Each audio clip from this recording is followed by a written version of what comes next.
28 de abril de 2026 e o tabuleiro global de energia sofreu um checkmate que ninguém estava esperando. Os Emirados Árabes Unidos, sim, um dos países mais ricos, modernos e estáveis do planeta, acabaram de anunciar que estão fora da OPEP. Isso não é apenas uma simples saída diplomática de um dos principais protagonistas na produção de energia global. Isso é um divórcio litigioso no cartel que controla o preço da sua gasolina há mais de 60 anos. Mas por que eles fizeram isso só agora? Será que a Arábia Saudita perdeu a mão na liderança? E o mais importante para quem investe, o dólar vai disparar ou o petróleo vai derreter de vez? No vídeo de hoje eu vou abrir a caixa preta dessa decisão. Vamos entender porque os Emirados cansaram de ser mandados pelos sauditas, como isso explode a estratégia da OPEP+, com a Rússia e o impacto direto nas suas ações da Petrobras. Se você quer entender para onde o seu dinheiro está fugindo, fica comigo até o final porque o que eu vou te mostrar aqui, ninguém na grande mídia está falando.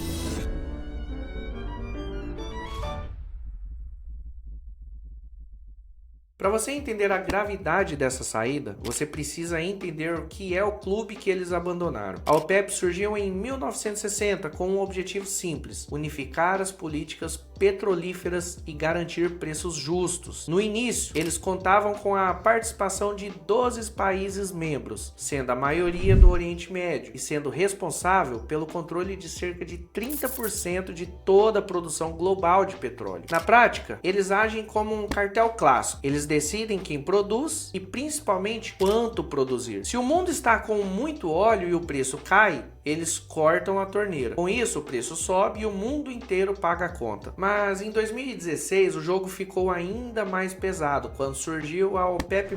Eles trouxeram a Rússia e mais outros 10 aliados para o grupo. Com isso, eles saíram de 30% e passaram a controlar quase 50% de todo o petróleo do mundo inteiro. Imagina o poder de barganha que eles possuem. A Arábia Saudita e a Rússia sentados à mesa, decidindo o destino econômico de nações inteiras com apenas uma única canetada. Esse grupo era o pilar da estabilidade energética global, até que os Emirados Árabes, quando ninguém esperava, do nada, decidiram que não querem mais ser coadjuvante nesse teatro e anunciaram oficialmente a sua saída da organização. E qual o impacto dessa decisão e principalmente como isso pode afetar o seu bolso? Mas antes de continuar, já peço que deixe seu like, se inscreva no canal porque vi que você ainda não é inscrito. Vamos lá, não custa nada, só clicar no botão lá que ajuda demais a gente a continuar levando conteúdo de qualidade para vocês, beleza? Mas por que sair agora? Depois de décadas, os Emirados Árabes resolveram dar um basta e dizer: a partir de agora eu sou o dono do meu próprio petróleo e negocio com quem eu quiser e como eu quiser. A resposta é simples: investimento represado. Pensa comigo, os Emirados Árabes investiram dezenas de bilhões de dólares nos últimos anos para modernizar seus poços. Eles hoje têm tecnologia e infraestrutura para produzir 5 milhões de barris por dia, só que a OPEP, para manter o preço alto, obrigava os Emirados a produzirem apenas 3 milhões de barris. Então imagina só a situação: você tem uma fábrica de produzir roupas, por exemplo, e sua fábrica tem a capacidade de produzir 1000 peças de roupas por mês, mas ao invés disso, você só produz 600 peças, porque alguém disse que você não pode produzir mais. Ou seja, é menos receita, menos lucro, mas o custo para manter a fábrica em operação é praticamente o mesmo. Ou também é como se você comprasse uma Ferrari, pagasse caro por ela, mas alguém te proibisse de passar dos 40 por hora para não atrapalhar o trânsito de outros que têm carros velhos. É exatamente isso que estava acontecendo com os Emirados Árabes. Eles simplesmente cansaram de pagar a conta da ineficiência dos outros. Eles querem vender o máximo possível agora, enquanto o petróleo ainda é o ouro negro, antes que a transição energética para carros elétricos e hidrogênio torne o óleo um ativo do passado. Ou seja, eles escolheram o lucro nacional imediato em vez de lealdade ao grupo. Não é só dinheiro, é segurança nacional. A saída ocorre em um cenário de tensão máxima no Golfo, com o fechamento parcial do Estreito de Hormuz e ataques recentes. Os Emirados sentiram que a liderança da OPEP, especialmente a Arábia Saudita, não foi firme o suficiente na proteção regional. Eles criticaram abertamente o que chamaram de omissão diplomática. Ao sair do grupo, os Emirados Árabes ganham autonomia total. Eles não precisam mais pedir permissão para a Arábia Saudita para agir ou produzir. Eles agora são um agente livre no mercado. E isso muda completamente o equilíbrio de poder no Oriente Médio. Se eles decidirem se aproximar de outras potências de formas independentes, a hegemonia saudita no mundo árabe sofre um abalo sísmico. E aqui, meu amigo, é onde o seu investimento entra na linha de fogo. Aqui é onde fará total diferença se você estiver posicionado certo ou errado dentro do mercado. Por quê? O petróleo é a commodity que move o mundo e ele é negociado em dólares. Existe uma regra de bolso: se o petróleo cai, o dólar tende a se fortalecer globalmente, porque reduz a inflação nos Estados Unidos e também até porque o petróleo é um ativo também onde as pessoas depositam seu dinheiro e se ele entra em crise, os investidores fogem para ativos mais seguros e é aí onde entra o dólar. Como os Emirados Árabes agora podem inundar o mercado com óleo barato, o preço do barril Brent tende a cair no curto prazo, mas há um perigo maior nisso tudo. É o fim do petrodólar. Alguns relatórios indicam que os Emirados Árabes estão estudando aceitar o yuan chinês como pagamento nas suas negociações. Então, se um dos maiores produtores do mundo abandonar a exclusividade do dólar, a demanda global pela moeda americana